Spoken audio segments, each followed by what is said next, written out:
Good afternoon, good morning, wherever you are. Welcome. Yes, Christian, we're ready. It's Pio Marolla here, ThinkLinkers, and I'm speaking to you from the wonderful city of Yerevan in Armenia. It's a great day today as we're talking about data migrations. Now, I know many of you in the audience are either about to start a data migration project, they are in the middle of a data migration project, or they have done many data migration projects in the past. And this is really a session about discussing the path, discussing the journey, comparing the experience. And for those that are still undergoing a data migration project, to see what are the best choices to take to make sure to extract the most amount of value from data migration while not compromising on safety, reputation, security, and on long-term value, of course. The first thing I would like to ask you is, where are you coming from? We're blessed by a wonderful day here. It's still like 25 degrees in Yerevan, very sunny city. So I'm very curious to see and hear, where are you coming from? In quite a short time, in 2 weeks from now, I will actually be meeting the amazing community of data managers in Prague. In fact, on the 23rd and 25th of October, we have the Data Management Think Club number 10. It's unbelievable that, we got to the 10th edition, and every time is incredibly exciting and pleasant to meet data thought leaders, experts, or people that are just incredibly passionate about the value of data, the value of MDM, and are coming to our sessions and our events time after time. Welcome, Marion from France. Here we have Sabina from Grey Prague, yes, of course. We have Kelly from Tampa and Maximilian from USA. Welcome you all. It's a pleasure to have you here. So, the topic of today, how to choose the right path for your data migration. This is so important because data migrations are often a dreaded topic. You know, we hear of many data migrations that end up not delivering the results that they were expected to deliver. And today we'll investigate why. Maybe the expectations are not set right. Maybe companies are lacking the right guidance or advice. Or maybe there is no alignment between the business goals and, of course, what the data teams are doing. We will explore all of this. We have Denmark as well here. Denmark again, fantastic. Prakash, happy to see you with us again. And Sabina in Prague. Now, for today, we have two amazing guests. We have Svetlana Saraeva and Valerian Dunin-Barkovskiy from SAPSOL Services. Together, they will share with us a bit about their experience, their path, what path they took for data migrations, and very much share concrete examples of how to make this journey of data migration not just a burden, but an opportunity and an essential step in your digital journey. So, without any further ado, it's a pleasure for me to invite on stage Svetlana and Valerian. Hello. Welcome. Hello. Hi, Pio. Pio. Hi, everyone. Hi, guys. How are you doing? Doing great. Fantastic. Thank you.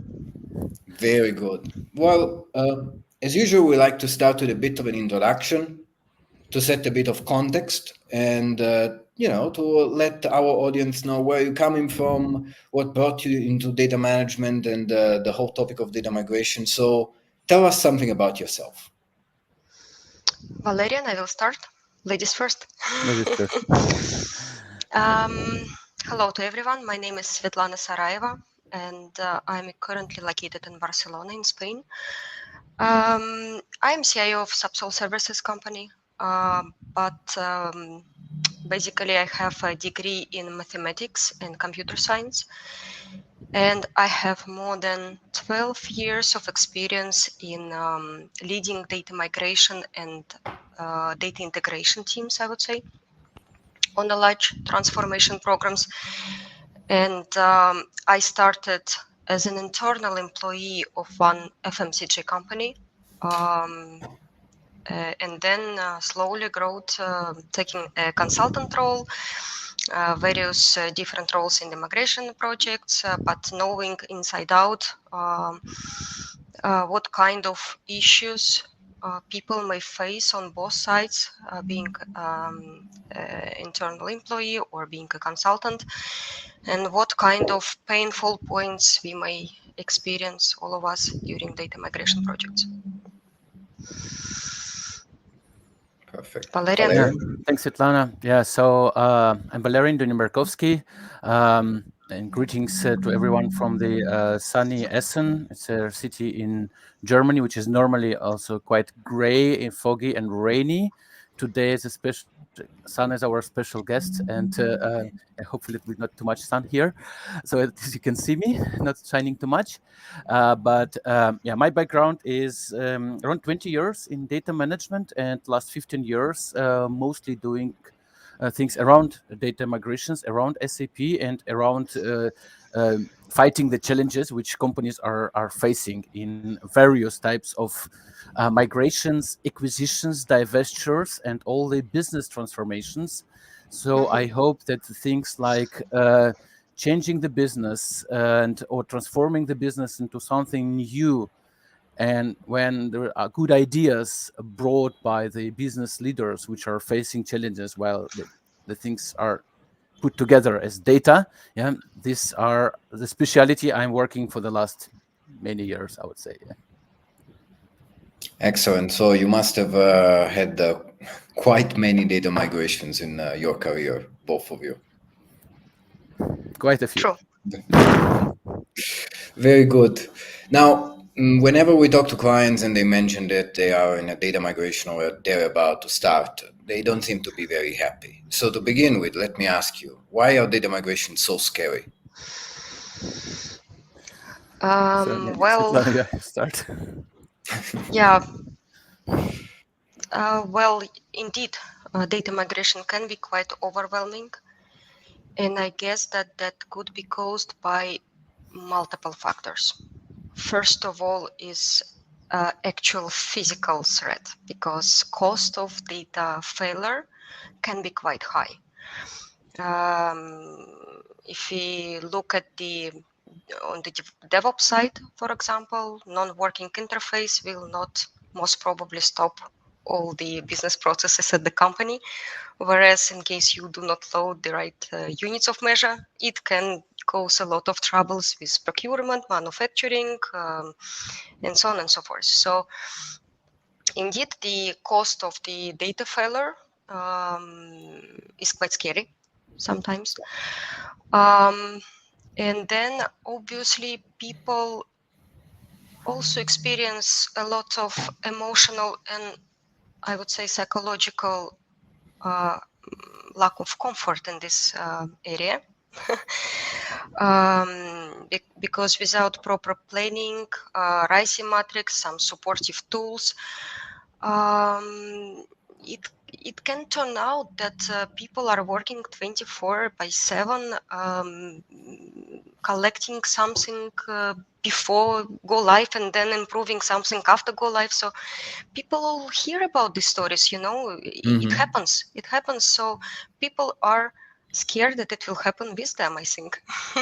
Yeah, I may Yep. stop in here, and yeah, there are even situations when the challenges in data migrations are causing the whole projects to be stopped, and then the company to revert to the legacy, as it happens in UK with National Health Services.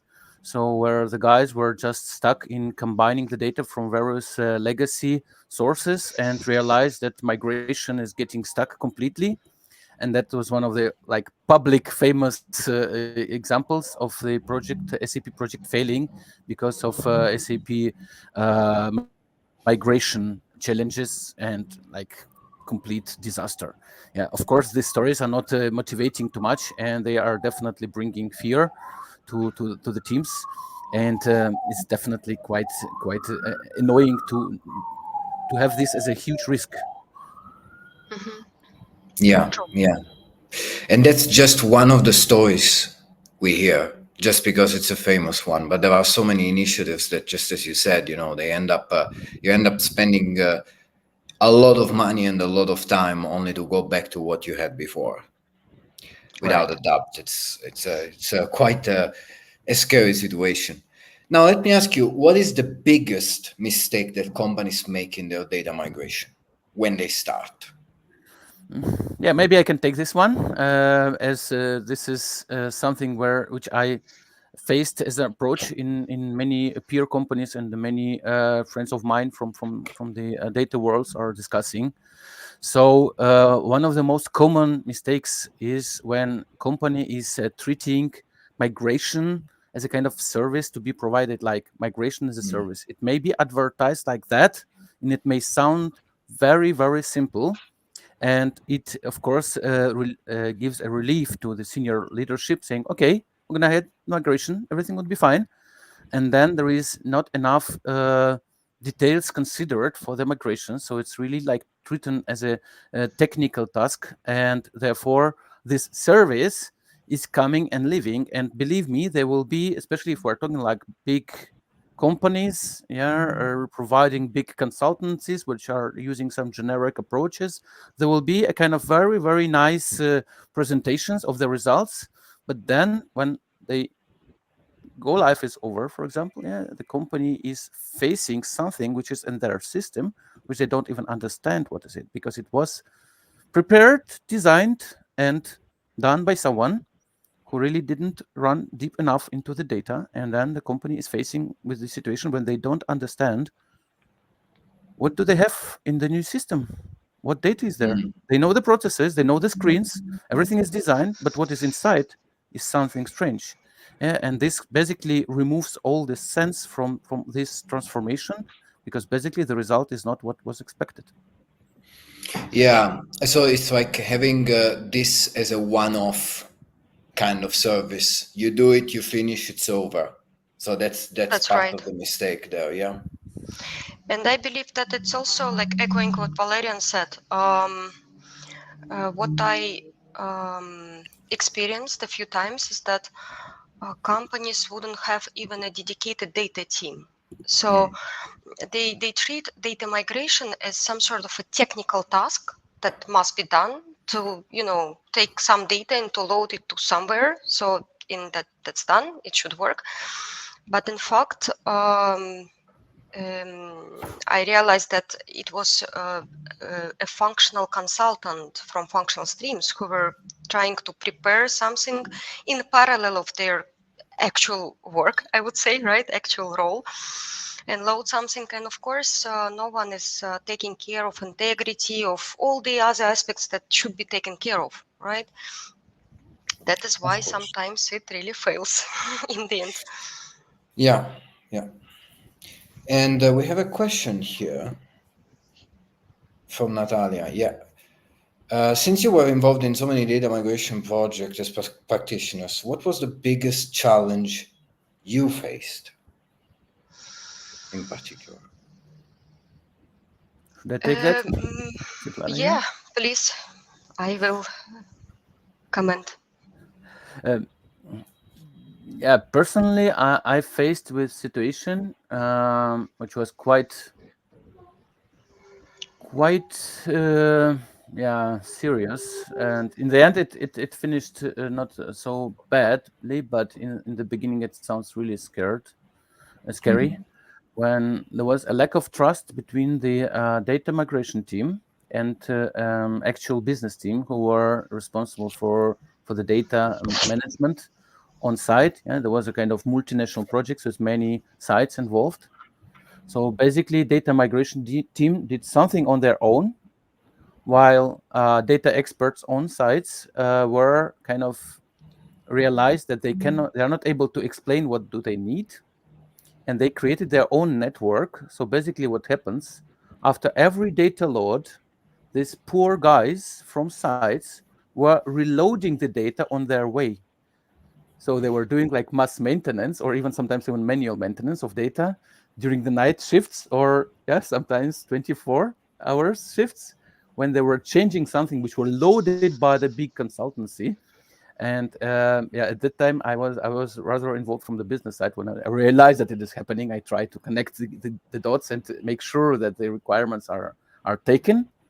But to be honest, this night shifts with the data reload was really a challenge, and that was the major source of it was a lack of trust between and connection between the business data teams and actual technical migration team. Why do you think there was this lack of trust? First of all, it's the language which they speak, and coming back to the points where the migration team is considered as a service. Yeah, when there is just a technical guys in the team, they're not even able to understand the business language, so they need tables and fields and technical procedures which are used to load the data. And sometimes their key measurement is just the amount of time they spent on the data load, but they don't even understand what are the real challenges behind, like why this field is filled with this value, what are the rules, what are the exceptions, why there are these exceptions, and what is the key result which they need to achieve. And definitely the key result is not the time for load, it's indeed data quality, which should be there in the end. Yeah, it's a typical challenge, misunderstanding and lack of communication, right, between the technical, the business, and several parties involved in it, which leads to misalignment and leads to not sleeping at night and loading things instead. But I also noticed it multiple times that there Yep. is a barrier which exists in between a project technical team and business team. Maybe lack of understanding of the roles on the both sides, what each of them should be doing, should not be doing. And I also notice sometimes that the business team who is deeply involved to the project somehow, right, not provided enough time and resources to do it. They need to do it in addition of their current responsibilities, which makes a lot of anxiety on their side. Yeah. True. I mean, the business team in the end needs to be involved, but at the same time, it also needs to be involved correctly, right? If we're speaking a language that they do not understand, they do not necessarily have the desire to learn the technical side and the technical aspects of a migration, and they shouldn't. It's not exactly their job.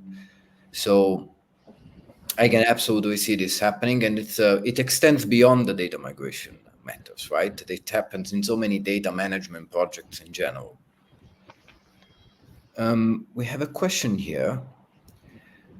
How is the data migration strategist changing from traditional approach to an AI-based approach and enabling more efficiency in quality, speed, cost, and security?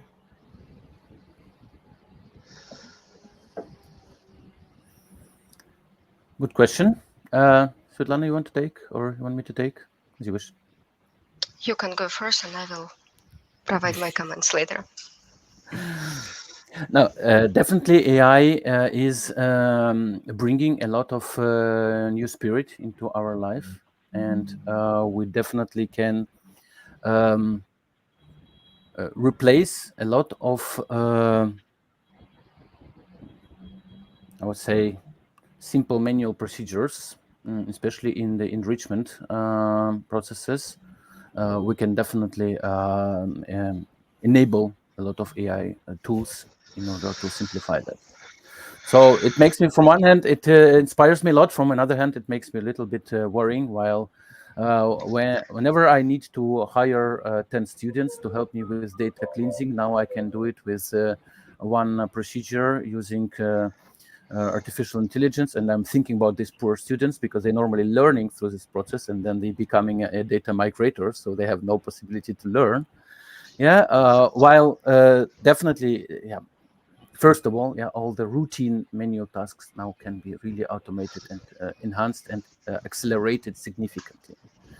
However, I would still be really, really careful about fully trust into the new. Yeah, I mean, I'm mostly talking here about large language models, right? It's mostly about this latest technologies because the classical AI machine learning tasks were used already in the past for processes like Hmm. deduplication and so on It's and so true. forth. That is, we know this for years so far. Yeah, so I'm here more focusing about LLMs. And yeah, from my perspective here, the role of experts are increasing even more. While we trust AI to do some routine task, we still need to have a very good professional to look at the results and assess and find where AI considered it incorrectly. Well, on from my perspective, I understand that I sound like an old lady, but I believe that in order to get the right answer from AI at the moment, you need to know 80% or 90% of the answer itself. You need to understand how to ask, what to ask to get the right answer. And if you give this task to unknowledgeable person, the result also can be unpredictable. So yes, it optimizes a lot and it helps a lot, but still I believe that at this particular years, the first years, we need to be careful to really check the results. That's what Valerian also said. Yeah, and I think that anyway, um, AI does not replace this initial stage where there needs to be there needs to be communication and alignment between the technical, the business, and the various team involved, right? AI, of course, comes in Mhm. at a certain stage, optimizing, bringing a certain degree of uh, efficiency and so on. But I agree very much with both of you about the fact that we cannot completely outsource the answer to everything, and that the strategic and communication side of a data migration are a human thing At the completely. moment, I look at it exactly as a tool, powerful tool that can cause a lot of benefits to you, or can cause a lot of damage. Depends on how you use it. Absolutely.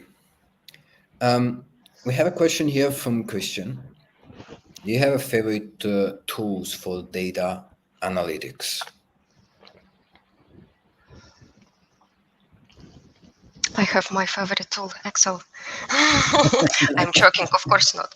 My favorite tool still is SQL Server. So I run everything that I need to do in terms of data analysis in SQL Server. And obviously, we do have a very fancy tool sets, data dedicated tool sets that basically still using in the background some sort of database, right?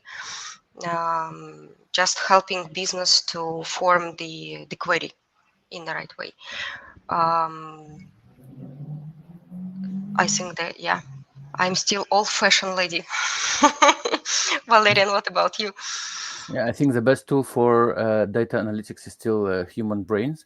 This is no one can replace. And to be honest, I would also here split between data warehousing or the data cloud versus data pipeline versus the visualization. So it definitely uh, can make a difference.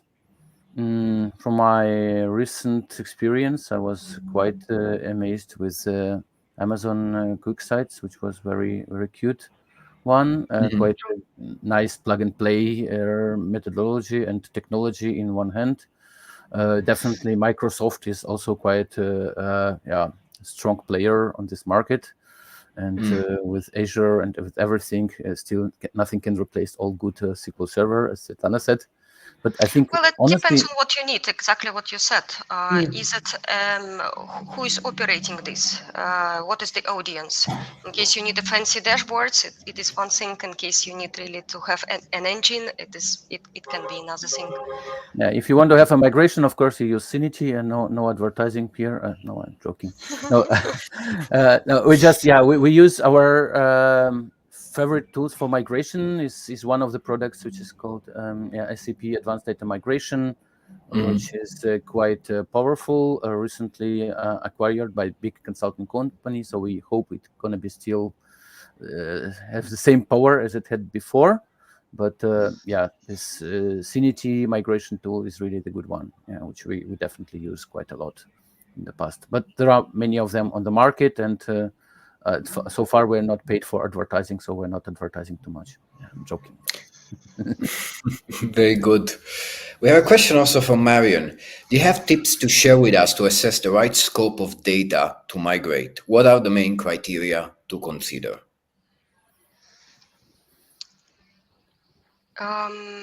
Marian, if I understand the right your question, so how we usually start is to first assess the scope of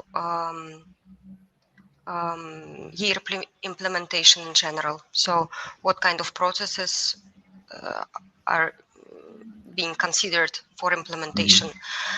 And as soon as you have an object list, you try to assess more deeply. If your question is more focused on the scope of individual objects, so what products has to be considered as a active product, then it is another answer. Of course, in this case, we also need to go from the business processes. What business processes need to work after go live. In case you consider your active product as a product only to be sold, or you expect some returns that can come in 2 years' time, you need to assess those kind of questions to answer. Yeah, sometimes it's even about physical scrapping of goods, like if you have like obsolete spare parts at your warehouse and your finance director is not allowing you to write them off because of financial results. Yeah, sometimes data migration lead or whoever it is needs to submit a special type of financial requests to the board of directors of the company to allow this write-off, because otherwise we're going to bring all this crap into the new system, and there people need to know what to do with all that. Yeah, I know one of my clients, they decided to keep these obsolete goods in, still keep them as a stock, but they wanted to separate them physically. So they rented a big container, put it in the backyard of the plant. They put there all the obsolete spare part, enter them into the system as one big spare part, and then they keep it as a one, as one piece.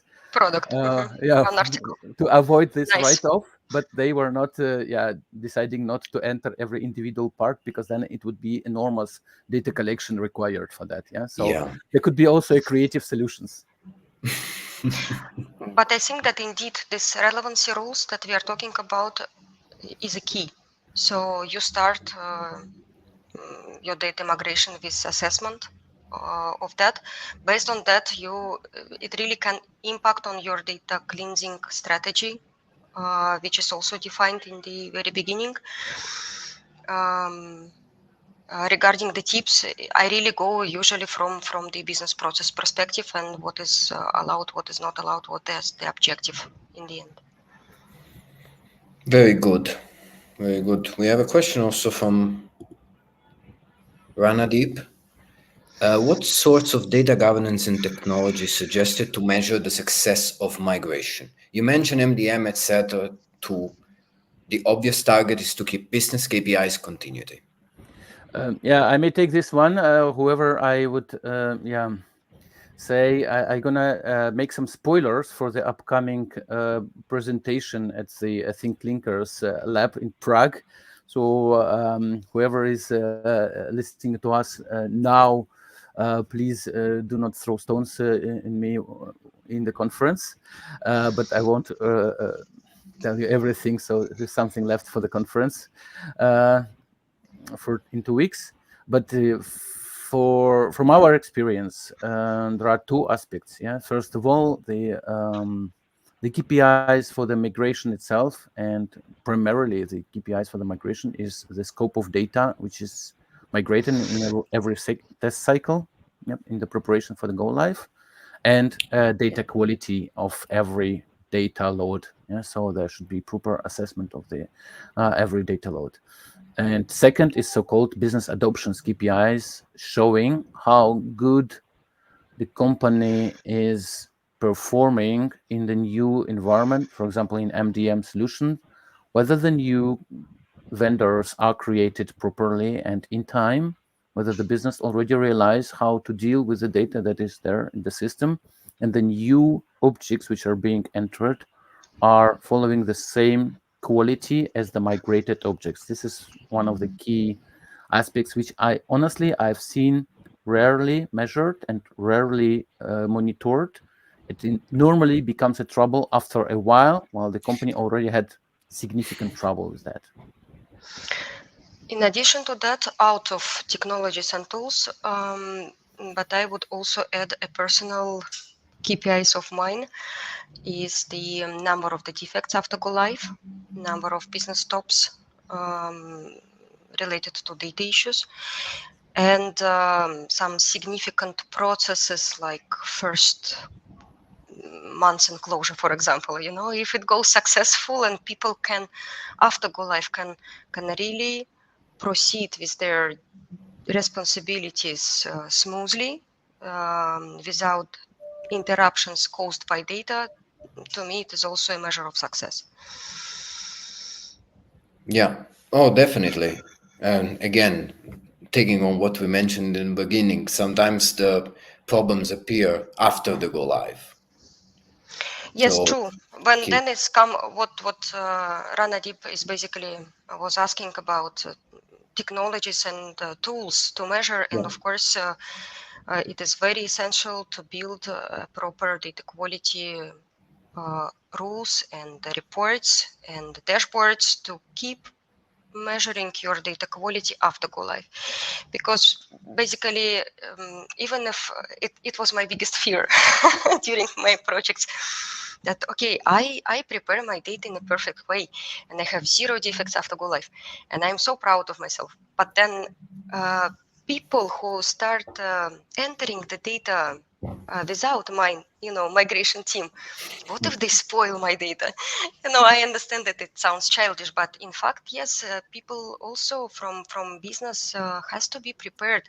They need to be involved during project times, of course, and so that after go live, they understand what is expected from them in terms of data management, data entry, right, and how measure KPIs of data quality after go live.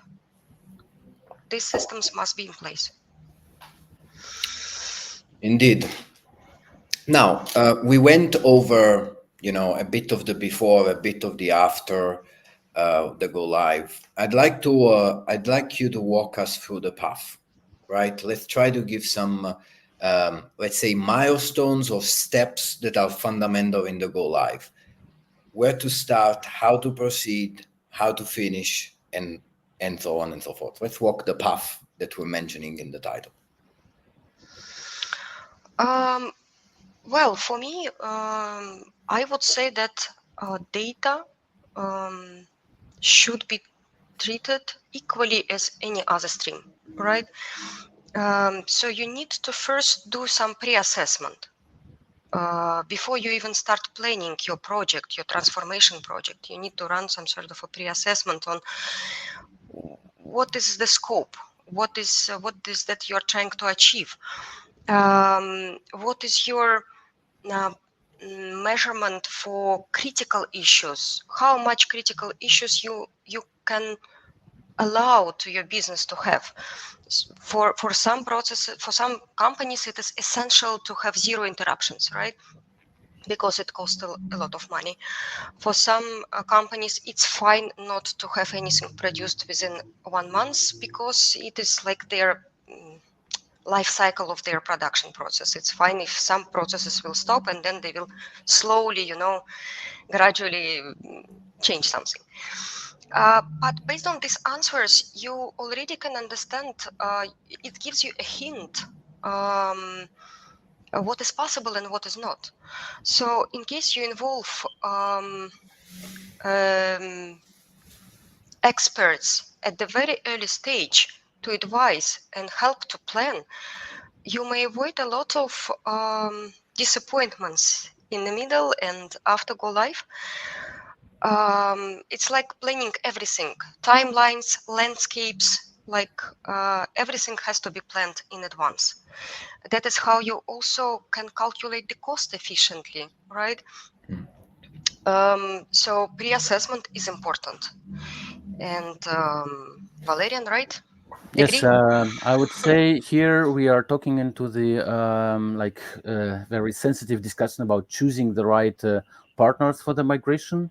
So basically, whenever you plan your trip, I don't know, on your boat, you want to reach certain point and certain time, but you don't know which captain you're gonna go with, or which crew is there on board. Yeah, it's the plans may also change depending on the crew. Yeah, so in terms of migration, it's absolutely critical to have a right partners in the beginning to do the proper assessments right. Yeah, and it's very important not to have the plans ready and then go and say, oh, who's gonna migrate my data? Hello guys, come here, I will give you the plan. That may work, but again, it will be really like migration as a service, as we say in the beginning, where we don't really have a proper trust between business and migration team. And here we are also talking about the differences between the all in one consultancy, where you can get all of the implementation services in one package with the better rates, maybe, yeah, and with better generic team having FI, CO consultants, SD consultants, and migration consultants in one package. Yeah, and you're gonna get easier contract handling. You maybe have easier negotiations because you have just one account manager with whom you can discuss, but don't think there will be too much data acumen, data savvy, yeah? And there will be not too much technical and business involvement. We did a very nice questionnaire. There was a very nice questionnaire on ThinkLinkers page regarding data migrations. And we were looking at the results, which were quite interesting from my perspective. So the technical and business knowledge is considered as the most important one. So not the costs. Yeah, it was very, very great to see that companies definitely cost is a part of the equation, but not the most important part, because you may lose much more if you're using the wrong partner.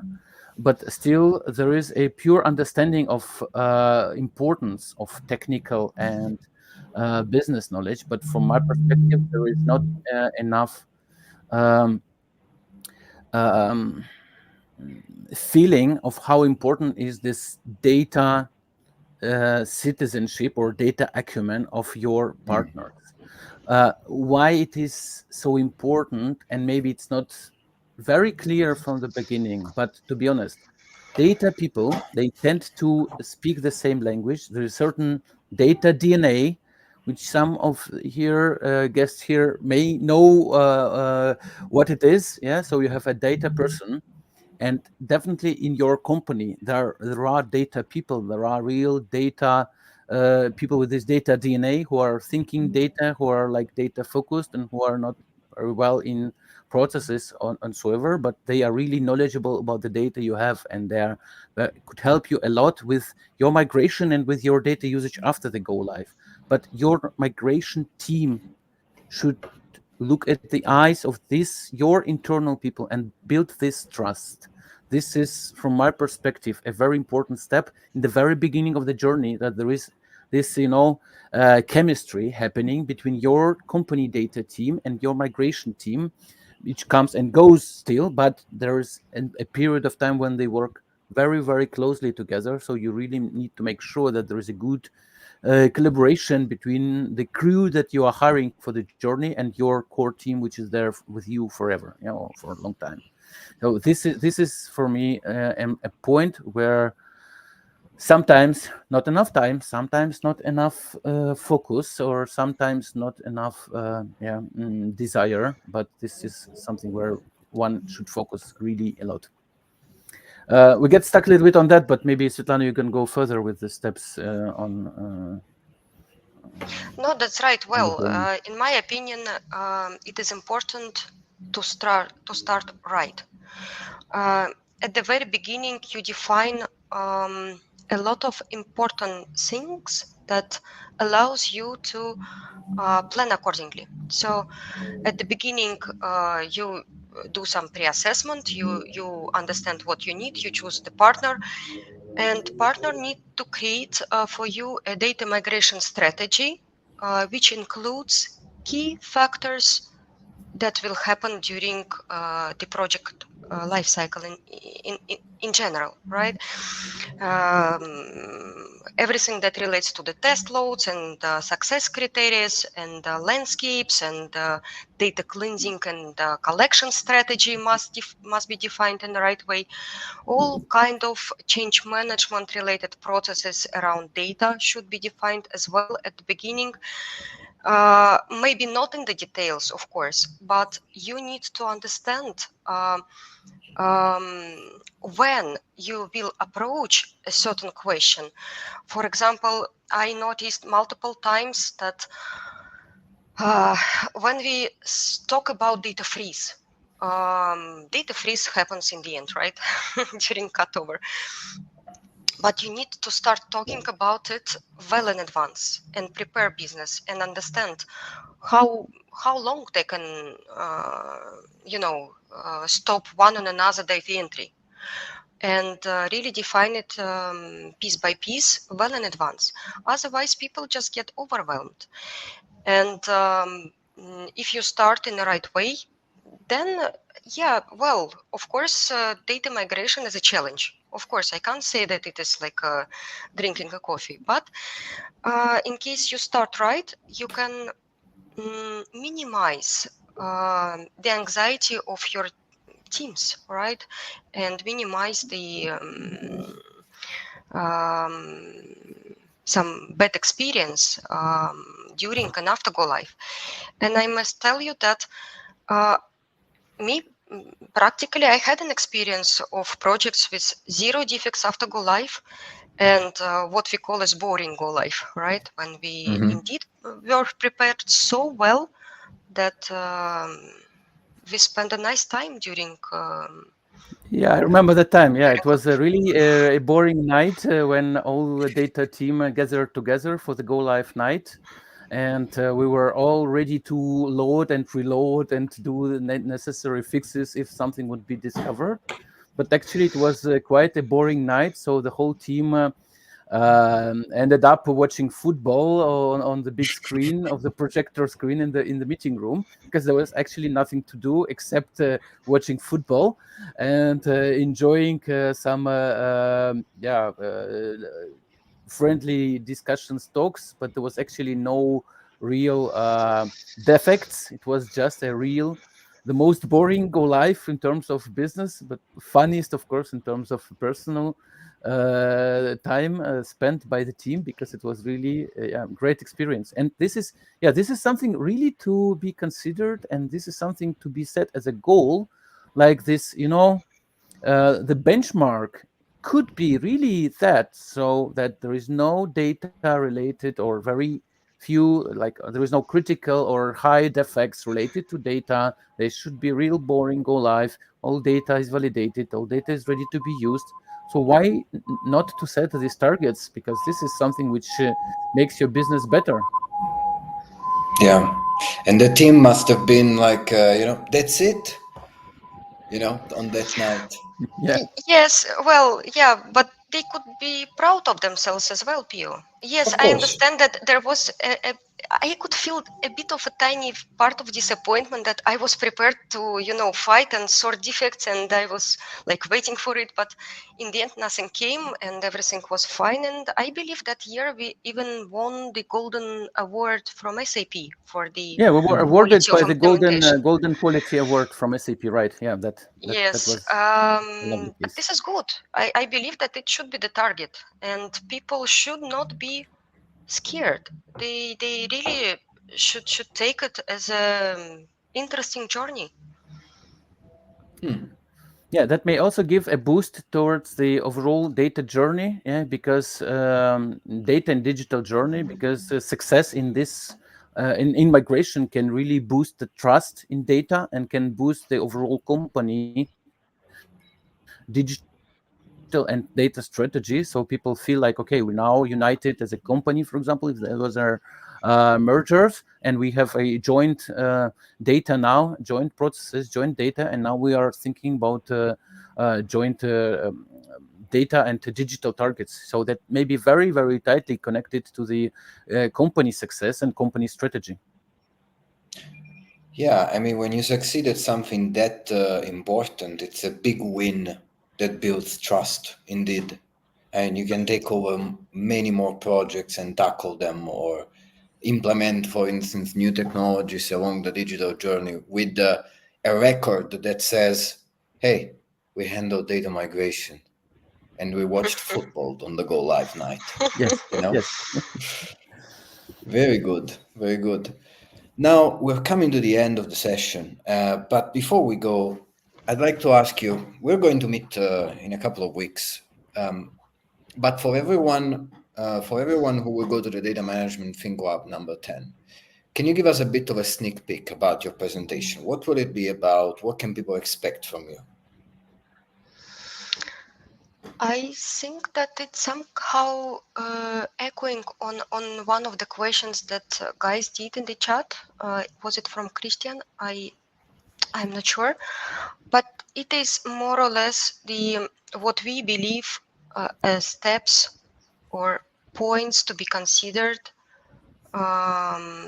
during data migration to run it successfully and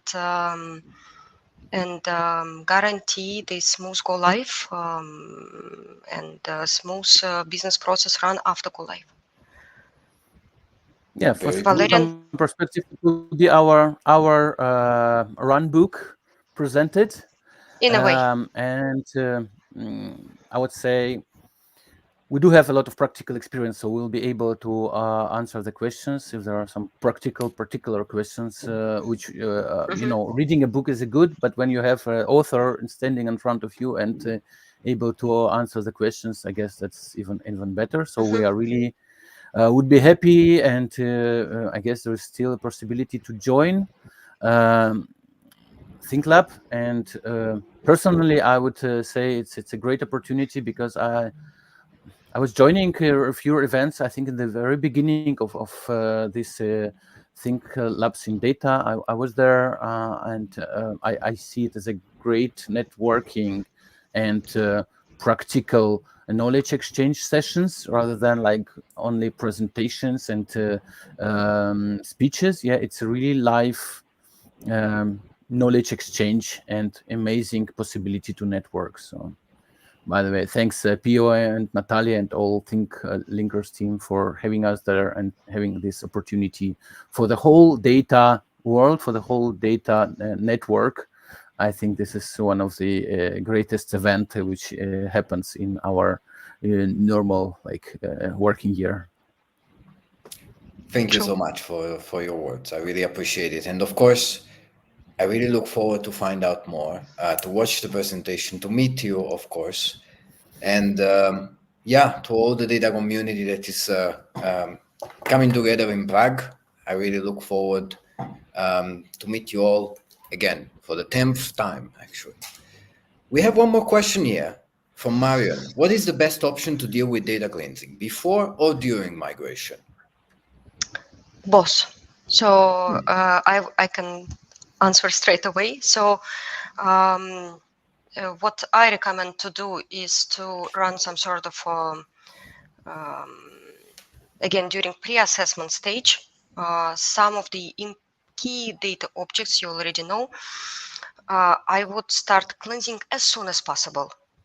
Even if your relevancy rule will change over the project time, still it is very essential to start as soon as possible. And of course, it is not possible to have everything on day one when you start. So when we create a data cleansing and collection strategy, it's like agile way. You create a strategy in at the same time, technical guys start building these cleansing reports and collection templates and dashboards to measure your KPIs, how you're reaching the goals of cleansing and collection. But the sooner you start, the better. Very good. Another way to get answers to the questions is to contact Svetlana or myself or SAPSOL team, and we would be very happy to give you personal answers as well, and potentially, even do a pre-assessment for your company. So just let us know if your company is in the position to start the journey. We'll be very happy to provide you our services and to be your partners for your migration. And what's the best way to do so? Website, connecting on LinkedIn? What would be the best way to find out more? I think we're here at LinkedIn, so probably after this session, the easiest way is to just give us a shout or a comment, or just visit SAPSOL page and leave a comment there, or any of us, myself or Svetlana. You can send an email on info@sapsol.dev. I think there will be also some details maybe shared in the description of this record, where you can reach us and visit our company page. And LinkedIn is the easiest way indeed. Excellent. Well, I definitely recommend, if you have if anyone in the audience has more questions, to not hesitate. Perhaps some of you are watching this session late at night, right? So if you have any questions, of course, reach out to Valerian and Svetlana, and they will be very happy to reply. And what I actually liked about this conversation is the fact that you have been involved yourself in many data migration projects. You're not the one who just prepares the presentation, the PowerPoint deck, and talks about how this is going to be an easy and painless process, because it's not going to be, and you know it. You've done it. So, no, it's going to be painful. It's going to be hard, but in the end, you can get a very, very good benefit out of it. Indeed. Very good. Well, it's been a pleasure, and again, I look forward to seeing you soon. And any last message that you would like to leave our audience with today? I wish all of you guys could come to Prague and listen more, and that we can meet in person. Svetlana? That's true. And don't be scared about data migration. Excellent. Great way to wonderful football game on the Go Live night. Yes. True. Very good. Well, thank you. very much. Perfect way to end. And I wish everyone in the audience a fantastic continuation of your day. Thank you for being with us. Thank you. Bye. Bye.